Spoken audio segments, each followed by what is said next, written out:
नमस्कार, आप देख रहे हैं आवाज अड्डा और आपके साथ मैं हूं विपिन भट्ट। आज अड्डा पर बात भारत की एक ऐसी तस्वीर की जो शायद हमारे शहरों को देखने का नजरिया बदल सकती है, क्योंकि जब भी हम अर्बन इंडिया की बात करते हैं हमारी नजर कहां जाती है?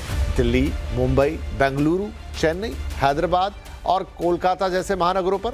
हमें लगता है कि भारत का पैसा यहीं है, बड़ी नौकरियां भी यहीं हैं, बड़ी कमाई भी यहीं होती है, बड़ा खर्च भी यही शहर करते हैं और देश की असली कंजम्पशन स्टोरी भी इन्हीं महानगरों में लिखी जाती है। लेकिन क्या सचमुच ऐसा है?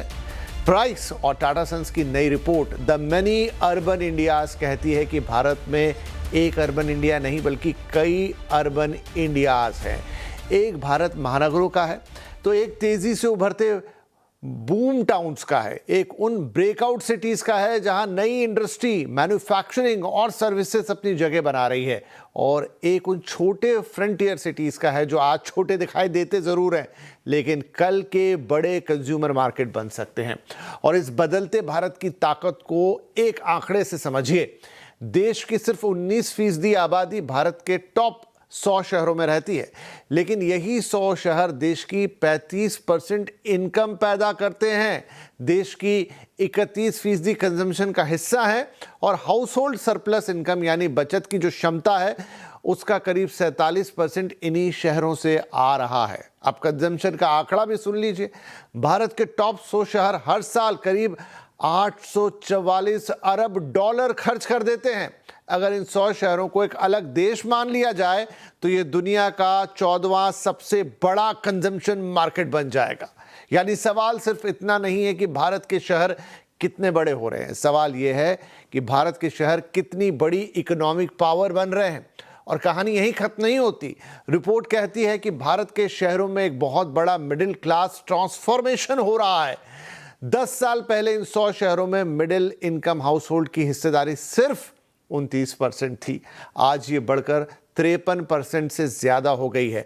2030-31 तक टॉप 100 शहरों के करीब 60% परिवार मिडिल इनकम कैटेगरी में आ जाएंगे। इसी दौरान हाई इनकम हाउस होल्ड की हिस्सेदारी भी 3% से बढ़कर 12% हो गई है और आगे इसके करीब 1/5वां हिस्सा होने का अनुमान ये रिपोर्ट बताती है। यानी भारत की अर्बन स्टोरी अब केवल पॉपुलेशन ग्रोथ की कहानी नहीं रह गई है, ये इनकम मोबिलिटी की कहानी बन चुकी है। ये एक बड़े मिडिल क्लास के उभरने की कहानी है, ये एस्पिरेशंस की कहानी है और यही एस्पिरेशंस आने वाले वर्षों में तय करेगी कि लोग क्या खरीदेंगे, कहां घर खरीदेंगे, कौन सी गाड़ी लेंगे, कितना ट्रैवल करेंगे, कितना ऑनलाइन शॉपिंग करेंगे और अपना पैसा बचाएंगे कैसे और लगाएंगे कहां। आज इसी पर करेंगे एक बड़ी चर्चा, क्योंकि भारत के शहर सिर्फ फैल नहीं रहे हैं, भारत के शहर भारत की इकोनॉमी का एक नया नक्शा बना रहे हैं, जो रिपोर्ट हमें बताती है। तो बातचीत के लिए हमारे साथ जुड़ रहे हैं कुछ खास मेहमान। साथ में हैं 100 शहरों पर रिपोर्ट तैयार करने वाली संस्था प्राइस के MD और CEO Rajesh Shukla ji, economist Saket Mishra ji, KCC group के फाउंडर शरद कोहली साहब, India federation for investor and global trade के डायरेक्टर रजत धर और वरिष्ठ पत्रकार शुभमय भट्टाचार्य जी। आप सभी का बहुत बहुत स्वागत है और बहुत बहुत अभिनंदन आपका। तो राजेश जी, आपसे ही शुरुआत करते हैं क्योंकि रिपोर्ट आपने ही तैयार की है। आपकी रिपोर्ट का नाम ही है द मेनी अर्बन इंडियाज। आमतौर पर अर्बन इंडिया की बात होते ही, जैसा मैंने कहा शुरुआत में, दिल्ली, मुंबई, बेंगलुरु जैसे जो हमारे महानगर हैं वो हमारे दिमाग में आ जाते हैं, लेकिन आपकी रिपोर्ट कहती है कि असली कहानी इससे कहीं ज्यादा बड़ी और विविध है, अलग है। सबसे पहले तो आप ये बताइए कि भारत के शहरों में ऐसा क्या बड़ा स्ट्रक्चरल चेंज हो रहा है जिसे हमने अब तक ठीक से ना देखा था ना पहचाना है? बहुत बहुत धन्यवाद विपिन जी। और मुझे एक रहेगा कि आपका आवाज अड्डा को धन्यवाद कि इस रिपोर्ट का आज आप चर्चा कर रहे हैं। और जैसा कि आपने पूछा और बहुत अच्छे ढंग से हमें ऐसा जो मेजर पॉइंट थे आपने उसको दर्शकों के लिए और जो पैनलिस्ट हैं उनके लिए आपने पेश किया। देखिए, अगर अभी हमें देखें कि ये हमारी जर्नी आज की नहीं है, ये आपका ये जान लीजिए कि हम लगभग 25 साल पहले ऐसा स्टडी शुरू किए हैं। 25 साल से हम इसको कर रहे हैं और पहली रिपोर्ट हम 2008 में लाए थे, जिसमें हम लाए थे इन्हीं माने रूपा पुरुषोत्तम के साथ, जिसका नाम था next urban frontier 20 city to watch. एक चीज जो सबसे बड़ा जो बदलाव देखने का जरिया है, उसके लिए हमें एक बहुत ही डेटा ड्रिवन जैसे रिपोर्ट बनाई गई और जिसके लिए डेटा चाहिए, जिससे कि हम घरों घरों से जा करके डेटा ले आते हैं। इसको तैयार करने के लिए आप अगर ये देखेंगे तो हम कम से कम सबके उसके लिए बता रहे हैं कि लगभग 4 नेशनल लेवल का सर्वे किया गया है 2005 से लेकर के 2023-24 के बीच में, जिसमें इन शहरों से डेटा ला करके एनालिसिस किया गया है।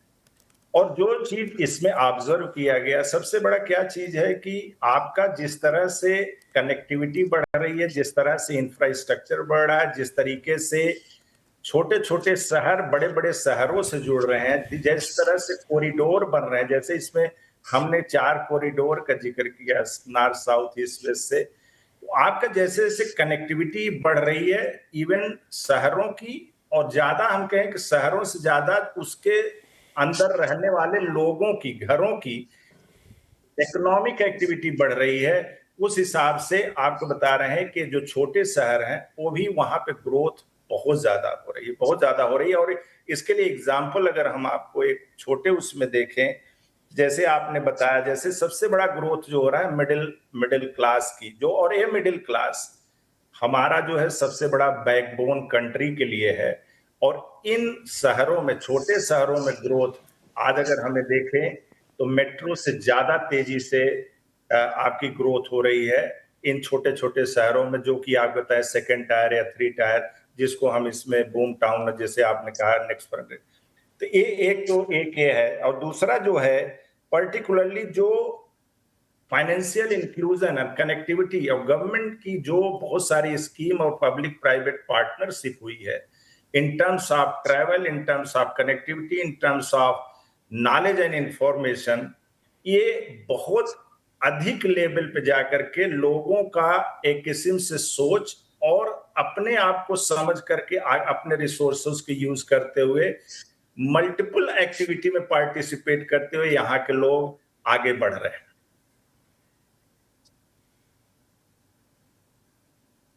जी जी, बिल्कुल बिल्कुल। और बहुत सारी बातें आपकी रिपोर्ट कह रही है, एक एक करके वो सारी चीज़ें ही हम चर्चा में लेके आते हैं। साकेत जी के पास में चलता हूँ। साकेत सर, देश की जैसा रिपोर्ट कही और मैंने शुरू में उल्लेख भी किया, 19% आबादी जो है वो टॉप 100 सिटीज़ में है, लेकिन ये शहर 35% इनकम और 31% कंजम्पशन पैदा कर रहे हैं। क्या आने वाले सालों में भारत की जो इकोनॉमिक ग्रोथ है और ज़्यादा जिसे हम कहें कि अर्बन सेंट्रिक रहने वाली है, और क्या ये देश के लिए एक स्वाभाविक इकोनॉमिक ट्रांजिशन है, या फिर एक सवाल आएगा इसमें कि रीजनल इम्बैलेंस भी लेके आ सकता है? धन्यवाद विपिन जी। मेरे हिसाब से एक बहुत बड़ा अवसर है। जैसे हम लोग का डेमोग्राफिक डिविडेंड की हम लोग कई साल से बात कर रहे हैं, वैसे ही अर्बनाइजेशन भी अगर हम लोग सही तरीके से इसका इस्तेमाल करेंगे तो बहुत बड़ी चीज़ है। क्योंकि अर्बनाइजेशन, जो अभी शुक्ला जी ने भी कहा, आपने भी शुरुआत में कहा था कि इस समय केवल 6 शहरों की बात नहीं है, इस समय 100 शहरों की बात है। और ये जो देश में फिजिकल कनेक्टिविटी और डिजिटल कनेक्टिविटी हो गई है, जिसकी वजह से जो डिफरेंशियल था कि जहां मेरी पैदाइश ये लखनऊ में रह करके एक व्यक्ति सर्विस इंडस्ट्री का पूरा भाग बन सकता है, नई अपॉर्चुनिटी खोज सकता है। वो जो फर्क पहले होता था कि हर व्यक्ति को बंबई ही जाना था या दिल्ली जाना था, वो बदल गया है।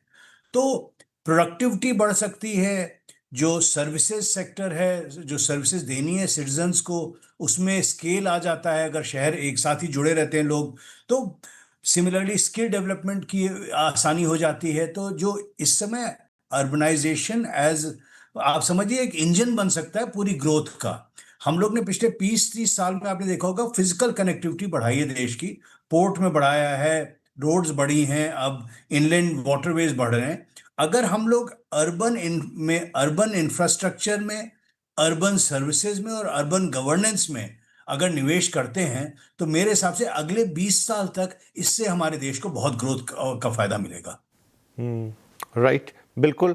निवेश की चूंकि बात है, ये तो कोहली सर के पास जाता हूं। सर, भारत की जो टॉप 100 सिटीज हैं, according to the report, 844 billion dollar बहुत बड़ी रकम होती है, इतना बड़ा कंजम्पशन मार्केट है।